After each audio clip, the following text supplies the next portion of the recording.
వారం రోజుల విరామం తర్వాత విద్యార్థులందరికీ ఇంకోసారి సుస్వాగతం. ఈ రోజు నుంచి మన మాడ్యూల్స్ మళ్ళీ యథావిధిగా 10 AM with G V Rao sir కొనసాగుతాయి.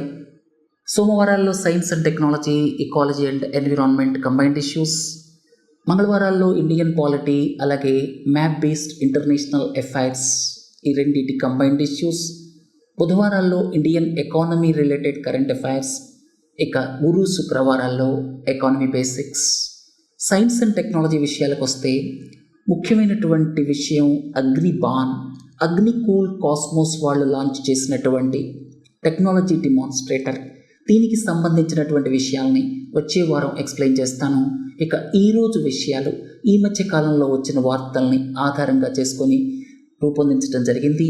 GPT-4o ప్రాజెక్ట్ అస్త్ర, ఇవి దేనికి సంబంధించినవి, అలాగే ఓజోన్ లేయర్ ఎందుకు వార్తల్లోకి వచ్చింది, ఈ సందర్భంగా ట్రోపోస్ఫెరిక్ ఓజోన్ గురించి ఎక్కువ మంది ఎందుకు మాట్లాడుకుంటున్నారు, హిమాలయన్ ట్రిలియం, దీని గురించి ఈ మధ్య ఒక ముఖ్యమైన వార్త వచ్చింది. ఎందుకంటే హిమాలయ ప్రాంతాల్లో ఇది ఎక్స్టింక్ట్ అయ్యేటువంటి ప్రమాదం ఉంది అని చెప్పి. రేడియో టెలిస్కోప్స్, దీని గురించి మనం ఎందుకు డిస్కస్ చేసుకుంటున్నాం. రేడియో టెలిస్కోప్స్ని far side of the moon అనమాట. మూన్కి సంబంధించి ఫార్ సైడ్ ఎప్పుడూ మనకి కనిపించదు. అటువైపు రేడియో టెలిస్కోప్స్ని పెట్టాలి అన్న ఆలోచన ఎందుకు వచ్చింది. అలాగే డైరెక్టెడ్ ఎనర్జీ వెపన్స్ అంటే ఏమిటి, వెస్ట్రన్ డిస్టర్బెన్సెస్కి అలాగే ట్రాపికల్ మాన్సూన్ రైన్ఫాల్స్కి మధ్య డిఫరెన్స్ ఏమిటి, బ్లాక్ చైన్ టెక్నాలజీ అంటే ఏమిటి, దానికి ఉన్న 2 స్పెసిఫిక్ ఫీచర్స్ ఏమిటి, అంతేకాకుండా బ్లాక్ చైన్ టెక్నాలజీ అప్లికేషన్స్ గురించి కూడా మాట్లాడుకుందాం. సరే, ఒక్కొక్క దాని గురించి 2-3 నిమిషాల సేపు మీకు ఎక్స్ప్లెయిన్ చేస్తాను. మొదటిది, ఇక్కడ మీరు చూస్తే ఓపెన్ ఏఐకి అలాగే రెండో పక్క ఆల్ఫాబెట్ అంటే పేరెంట్ కంపెనీ గూగుల్కి సంబంధించి. సో ఈ రెండింటి మధ్య కాంపిటీషన్ రోజు రోజుకి పెరుగుతోంది. ఎక్కడ, ఆర్టిఫిషియల్ ఇంటెలిజెన్స్ డొమైన్లో. చూడండి, ఓపెన్ ఏఐ అంటే మైక్రోసాఫ్ట్ సబ్స్టాన్షియల్ ఓనర్షిప్ ఉందన్నమాట. అంటే ఇక్కడ కాంపిటీషన్ మైక్రోసాఫ్ట్కి గూగుల్కి మధ్య జరుగుతున్నట్టు లెక్క అనమాట. సో ఓపెన్ ఏఐ వాళ్ళు ఈ GPT-4o అంటే ఓమ్ని అంటే ఆల్ థింగ్స్ అనమాట, అన్ని విషయాల సమాహారం అనమాట, అన్నీ కలగలిసి ఉన్నటువంటి దాన్ని మనం ఓమ్ని అంటాం. ఎక్కడ పడితే అక్కడ ఉంటాడు చూడండి, ఎక్కడ పడితే అక్కడ ప్రత్యక్షమయ్యే వాళ్ళని ఏమంటాం, ఓమ్ని ప్రెసెంట్ అంటాం. అలాగే ఓమ్ని అంటే అన్ని విషయాలన్నమాట. సో ఈ GPT-4o వీళ్ళు లాంచ్ చేసిన తర్వాత ప్రాజెక్ట్ అస్త్రాని ఆల్ఫాబెట్ లాంచ్ చేసింది. తర్వాత ఈ రెండు కూడా కాన్వర్సేషనల్ టూల్స్ అన్నమాట. అంటే మీకు ఇక్కడ వాయిస్ కమాండ్స్ ద్వారా కన్వర్సేషన్ని స్టార్ట్ చేయొచ్చు. టెక్స్ట్ బదులుగా కాన్వర్సేషన్ ద్వారా మీకు కావాల్సినటువంటి ఇన్ఫర్మేషన్ని మీరు వినొచ్చు అనమాట. సో ఇది మామూలుగా టెక్స్ట్ బేస్ ద్వారా వచ్చేటువంటి దానికంటే ఒక స్టెప్ హై అని చెప్పుకోవచ్చు. మనం ఓజోన్ లేయర్ గురించి ఎందుకు మాట్లాడుకుంటున్నాం. ట్రోపోస్ఫెరిక్ ఓజోన్ ఈ మధ్య వార్తల్లోకి వచ్చింది. రాబోయే దశాబ్ద కాలంలో ట్రోపోస్ఫెరిక్ ఓజోన్ అంటే ఇండస్ట్రియలైజ్డ్ సిటీస్, అంటే వెహిక్యులర్ పొల్యూటెంట్స్ ఎక్కువ రిలీజ్ అయ్యే చోట, ముఖ్యంగా డీజిల్ వెహికల్స్ తిరుగుతూ నాక్స్ ఎమిషన్స్ ఎక్కువగా రిలీజ్ అయ్యే చోట ఆస్థమాటిక్ పేషెంట్స్ కావచ్చు, ఇంకా ఆరోగ్యంగా ఉన్న వాళ్ళు కూడా రాబోయే కాలంలో అనారోగ్యం బారిన పడేటువంటి అవకాశం ఉంది. కాబట్టి ఎంత తొందరగా మనం డీజిల్ వెహికల్స్ నుంచి ఎలక్ట్రిక్ వెహికల్స్ వైపు షిఫ్ట్ అయితే అంత మంచిది.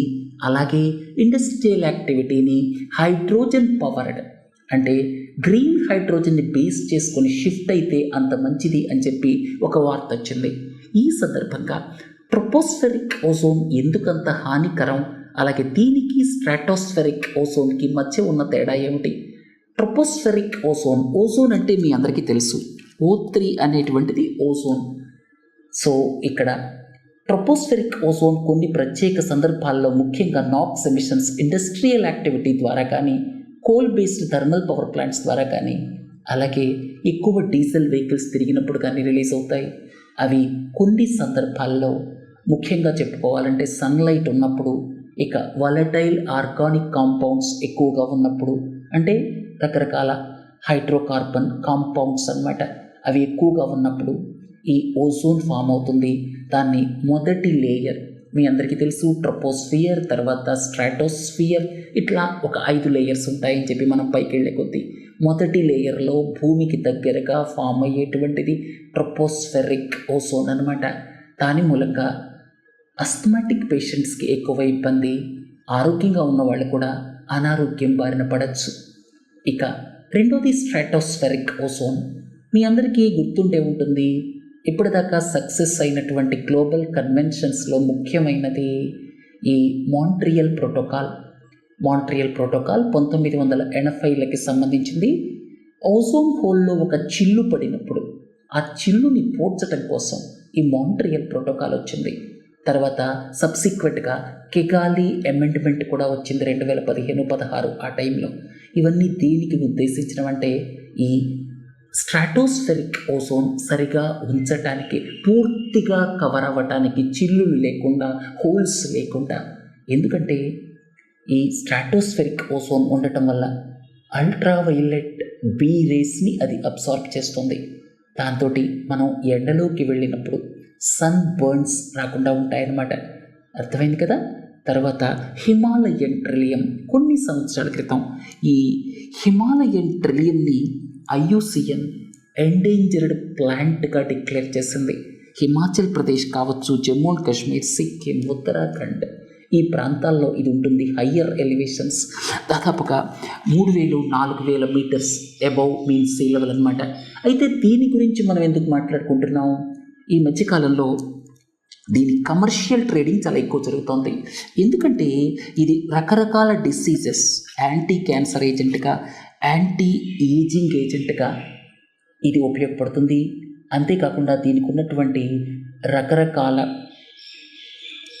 అడ్వాంటేజెస్ మూలంగా, అంటే హెల్త్ కేర్లో దీన్ని వాడటం వల్ల రకరకాల డిసీజెస్ని నయం చేయొచ్చు అన్న ఉద్దేశంతో దీని ట్రేడింగ్ బాగా పెరిగిపోవడం వల్ల హిమాలయ ప్రాంతాల్లో ఇది ముందు ముందు లభిస్తుందో లేదో అన్నటువంటి సందేహాలతో ఇది వార్తల్లోకి వచ్చింది. సరే, అసలు రేడియో టెలిస్కోప్స్ గురించి ఎందుకు మాట్లాడుకుంటున్నామంటే, ఈ మధ్య ఒక వార్త వచ్చింది. రేడియో టెలిస్కోప్స్ని తీసుకెళ్ళి far side of the moon, మీ అందరికీ గుర్తుండే ఉంటుంది, మనం ఇంతకుముందు మాట్లాడుకున్నాం టైడల్ లాకింగ్. అంటే ఇక్కడ మూన్కి అలాగే అర్త్కి ఉండేటువంటి ఈ రొటేషన్, రెవల్యూషన్, వాటి గురించి మనం ఒకసారి చూస్తే మూన్ అలాగే అర్త్ ఈ రెండు కూడా టైడల్లీ లాక్డ్ అనమాట. అంటే మనం ఎప్పుడూ కూడా మూన్ మీద ఒకే వైపు చూస్తాం, రెండో వైపు మనం చూడలేం. దాన్ని far side of the moon అంటారు. Far side of the moon disturbances తక్కువగా ఉంటాయి. ఈ మధ్య వార్త ఏమొచ్చిందంటే, ఫార్ సైడ్ ఆఫ్ ద మూన్లో, అంటే far side of the moon వైపు ఈ రేడియో టెలిస్కోప్స్ దేనికి వాడతారు? డిస్టెంట్ ఆబ్జెక్ట్స్, అవుటర్ స్పేస్లో డిస్టెంట్ ఆబ్జెక్ట్స్లో అసలు ఏం జరుగుతుంది, మన విశ్వంలో ఏం జరుగుతుంది అంటే దూర ప్రాంతాల్లో ఉన్నటువంటి రకరకాల స్టార్స్ కావచ్చు, ఇతర గెలాక్సీస్ కావచ్చు, అవన్నీ కూడా వాటి నుంచి ఏ రకమైనటువంటి రేడియేషన్ వస్తుంది, వాటి నుంచి ఏ రకమైన రేస్ వస్తున్నాయి, అక్కడ జరిగేటువంటి యాక్టివిటీ ఏమిటి అని తెలుసుకోవాలి అంటే మనకి ఈ టెలిస్కోప్స్ ఉపయోగపడతాయి. అందులో రేడియో టెలిస్కోప్స్ ఒకటి, ఆప్టికల్ టెలిస్కోప్స్ ఒకటి. ఆప్టికల్ టెలిస్కోప్స్ అంటే మన ఏదైతే మన కన్ను చూడగలుగుతుందో అలాగే అది కూడా విజిబుల్ రేంజ్లో చూడగలుగుతుంది. ఇక రేడియో టెలిస్కోప్స్ ఏం చేస్తాయి? రేడియో టెలిస్కోప్స్ రేడియో వేవ్స్ని, అంటే రేడియో సిగ్నల్స్ని ఎలక్ట్రోమాగ్నెటిక్ స్పెక్ట్రంలో రేడియో వేవ్స్ యొక్క లొకేషన్ మీరు అందరూ గమనించే ఉంటారు. రేడియో వేవ్స్, ఇన్ఫ్రారెడ్ వేవ్స్, అట్లా రకరకాలుగా ఉంటాయి కదా. సో వాటిల్లో రేడియో వేవ్స్ ఏవైతే ఉంటాయో వాటిని అవి పిక్ చేయగలవన్నమాట. అయితే భూమి మీద పెడితే వచ్చిన నష్టం ఏమిటి? భూమి మీద పెడితే ఏమిటంటే, ఇక్కడ ఎర్త్ యొక్క అయనోస్ఫియర్ ఏదైతే ఉందో, ఈ అయనోస్ఫియర్ ఏం చేస్తోంది? రేడియో వేవ్స్ని బ్లాక్ చేస్తోంది. అంతేకాకుండా ఇక్కడ ఇంకోటి ఏంటంటే, ఈ సిగ్నల్స్, రేడియో టీవీ సిగ్నల్స్, అలాగే ఇతరితర ఎలక్ట్రోమాగ్నెటిక్ నాయిస్, ఇదంతా కూడా ఎఫెక్ట్ చేస్తోంది. ఇక స్పేస్లో పెట్టారనుకోండి, స్పేస్లో పెడితే ఏంటంటే అక్కడ కూడా ఒక రకమైనటువంటి ఈ ఎలక్ట్రోమాగ్నెటిక్ డిస్టర్బెన్స్ వస్తుంది. సో ఇలాంటి ఎలక్ట్రోమాగ్నెటిక్ డిస్టర్బెన్సెస్ నుంచి తప్పించుకోవటం కోసం ఇప్పుడు ఈ రేడియో టెలిస్కోప్స్ని తీసుకెళ్ళి far side of the moon పెట్టాలని నిర్ణయం తీసుకుంటున్నారు. తర్వాత డైరెక్టెడ్ ఎనర్జీ వెపన్స్. ఈ మధ్యకాలంలో మీరు డిఫెన్స్ సెక్టర్కి సంబంధించి గమనిస్తే 3 పదాలు మీకు వినపడుతూ ఉంటాయి. ఒకటి ఏంటంటే టాక్టికల్ న్యూక్లియర్ వెపన్స్. ఈ మధ్య రష్యా అధ్యక్షులు కూడా ఒక మాట అన్నారు, అవసరమైతే టాక్టికల్ న్యూక్లియర్ వెపన్స్ని ఉక్రెయిన్ మీద వాడటానికి కూడా మీరు రెడీగా ఉండండి అని చెప్పి. టాక్టికల్ న్యూక్లియర్ వెపన్స్ అంటే ఏమిటంటే అవి న్యూక్లియర్ వెపన్సే, కానీ అవి లిమిటెడ్ డ్యామేజ్ చేస్తాయి. అంటే శత్రువుని భయపెట్టడానికి అనమాట. ఒక చిన్న టాక్టికల్ న్యూక్లియర్ వెపన్ని తీసుకెళ్ళి లాంచ్ చేశారనుకోండి, ఒక డ్యామేజ్ జరిగినంత వరకు బాగానే డ్యామేజ్ జరుగుతుంది, కానీ ఎక్కువ ఏరియాలో జరగదనమాట. టాక్టికల్ న్యూక్లియర్ వెపన్స్ ఒకటి. రెండోది హైపర్సోనిక్ వెపన్స్ ఒకటి. అంటే ఇక్కడ మ్యాక్ నంబర్ 5 దాటి ఉండేటువంటి వాటిని హైపర్సోనిక్ వెపన్స్ అంటారు. సో అవాంగార్డ్ అనేటువంటిది మీకు గుర్తుండే ఉంటుంది, రష్యా వాళ్ళు డెవలప్ చేశారు. సో ఈ హైపర్సోనిక్ వెపన్స్ తయారు చేయాలంటే హై ఎండ్ టెక్నాలజీ కావాలి. ఎందుకంటే అంత స్పీడ్లో వెళ్ళటానికి ఏదైతే అట్మాస్ఫియర్లో ఉండేటువంటి ఫ్రిక్షన్ని తట్టుకొని వెళ్ళాలి కదా. అంతేకాకుండా అంత స్పీడ్లో వెళ్ళేటప్పుడు దానికి కొన్ని స్పెసిఫికేషన్స్ కావాలి. అక్కడ మెటీరియల్ సైన్స్ టెక్నాలజీ చాలా ఇంపార్టెంట్, అలాగే ఏవియానిక్స్ చాలా ఇంపార్టెంట్. కాబట్టి హైపర్సోనిక్ వెపన్స్. అలాగే మూడోది డైరెక్టెడ్ ఎనర్జీ వెపన్స్.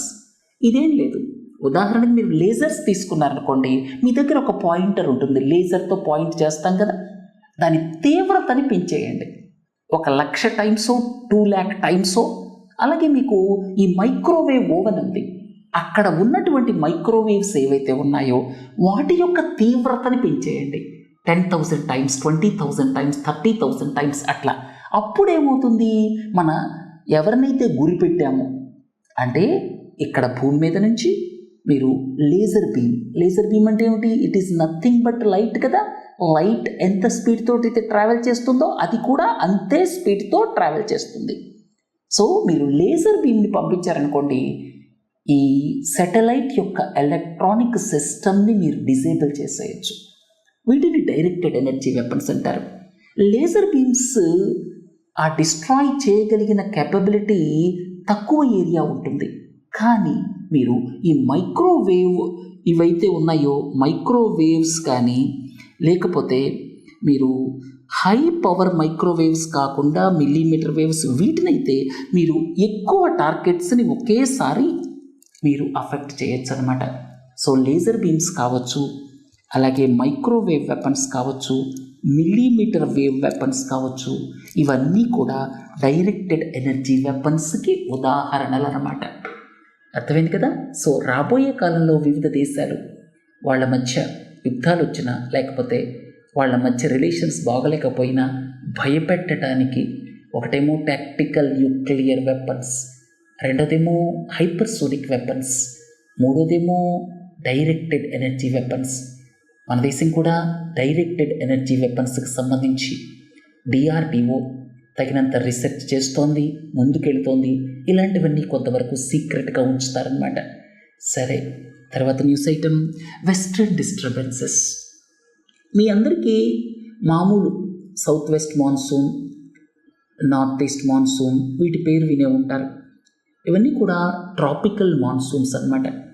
బాగా ఎండ ఎక్కువైనప్పుడు ఏమవుతుంది, అక్కడ ఉన్నటువంటి గాలి లైట్ అయిపోతుంది, గాలి లైట్ అయిపోయి అది పైకి వెళ్ళిపోతుంది. అలా మనకి కన్వెక్షన్ కరెంట్స్ ఫామ్ అవుతాయి. సో ఇవన్నీ కూడా ఉదాహరణలు కన్వెక్టివ్ రెయిన్ఫాల్ అన్నమాట. అంటే నేను చెప్పినటువంటి ట్రాపికల్ రెయిన్ఫాల్స్ ఏవైతే ఉన్నాయో, ట్రాపికల్ మాన్సూన్స్ ఏవైతే ఉన్నాయో, ఇది ఒక కన్వెక్టివ్ ఫినామినాకి ఉదాహరణ అనమాట. ఉదాహరణకు మీరు నీళ్లు వేడి చేస్తున్నారనుకోండి, నీళ్లు వేడి చేసేటప్పుడు కింద మంట పెడతారు. మంట పెట్టినప్పుడు నీళ్ళు ఎలా మరుగుతాయి, కింద వేడైనటువంటి నీళ్లు పైకి వస్తాయి, ఆ తర్వాత పై చల్లటి నీళ్లు, ఇట్లా సర్క్యులేషన్ మొదలవుతుంది. ఆ సర్క్యులేషన్తో అన్నీ యూనిఫామ్గా వేడయ్యేదాకా సిచ్యువేషన్ చేరుతుందన్నమాట.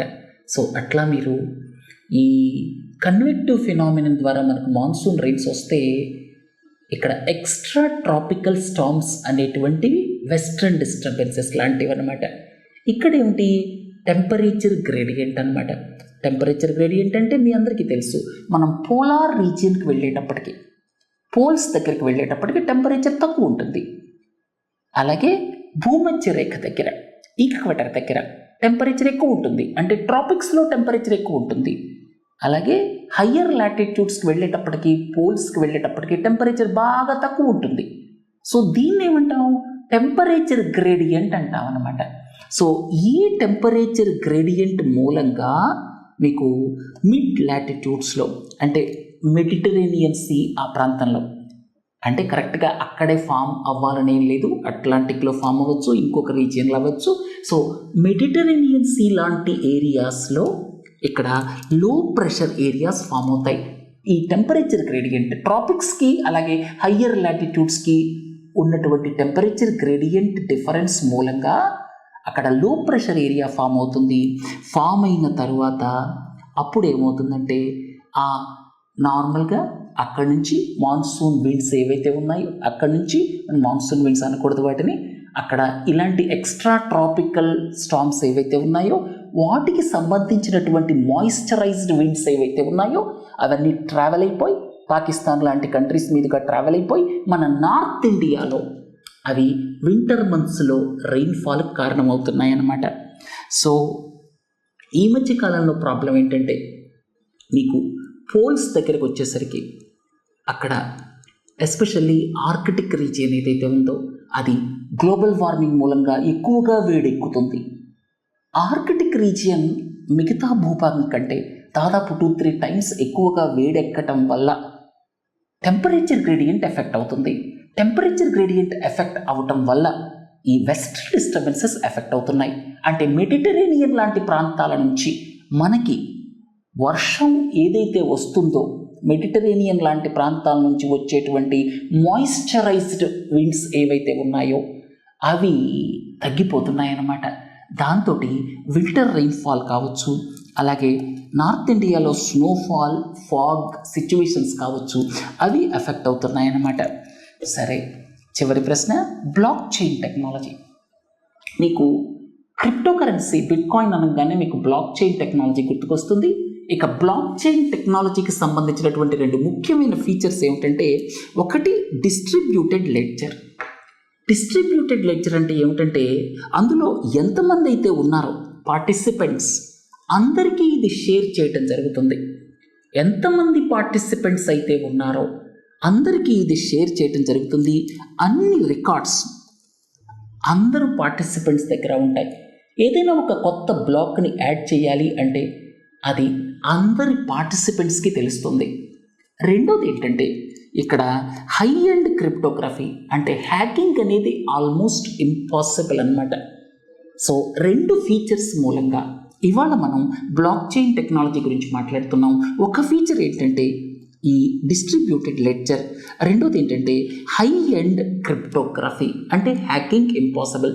తర్వాత దీనికి ఉన్నటువంటి ఈ ఫీచర్స్ మూలంగా ఈ స్మార్ట్ కాంట్రాక్ట్స్కి, అలాగే మనీ ట్రాన్స్ఫర్ ప్లాట్ఫామ్స్కి, అలాగే మ్యూజిక్ డెలివరీ సర్వీసెస్కి, ఇలాంటి వాటికి ఈ బ్లాక్ చైన్ టెక్నాలజీని యూజ్ చేస్తున్నారు. సో దీనికి ఉన్నటువంటి హై అండ్ క్రిప్టోగ్రఫీ హ్యాకింగ్ చేయటం అనేది సాధ్యం కాదు. ఈ కారణంగా అలాగే డిస్ట్రిబ్యూటెడ్ లెడ్జర్ ఇక్కడ ఒక సెంట్రలైజ్డ్ అథారిటీ ఉండి ఏదో మ్యానిపులేట్ చేసేటువంటి అవకాశం లేదు. కాబట్టి ఏది జరిగినా అందరూ పార్టిసిపెంట్స్కి వెళుతుంది. కాబట్టి ఇక్కడ దీన్ని డిస్ట్రిబ్యూటెడ్ లెడ్జర్ ప్రాసెస్ ద్వారా ఒక డెమోక్రటైజ్డ్ ప్రాసెస్లో, డీసెంట్రలైజ్డ్ ప్రాసెస్లో ఉన్న టెక్నాలజీ కాబట్టి దీన్ని వేరు అప్లికేషన్స్ కూడా రాబోయే కాలంలో వాడబోతున్నారనమాట.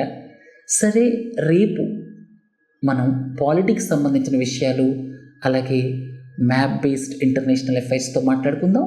ఇక ఈ రోజు నుంచి ఈ modules 10 AM with G V Rao sir యథావిధిగా ఉంటాయి, ఇంతకుముందు షెడ్యూల్ ప్రకారమే. సరే, నమస్తే.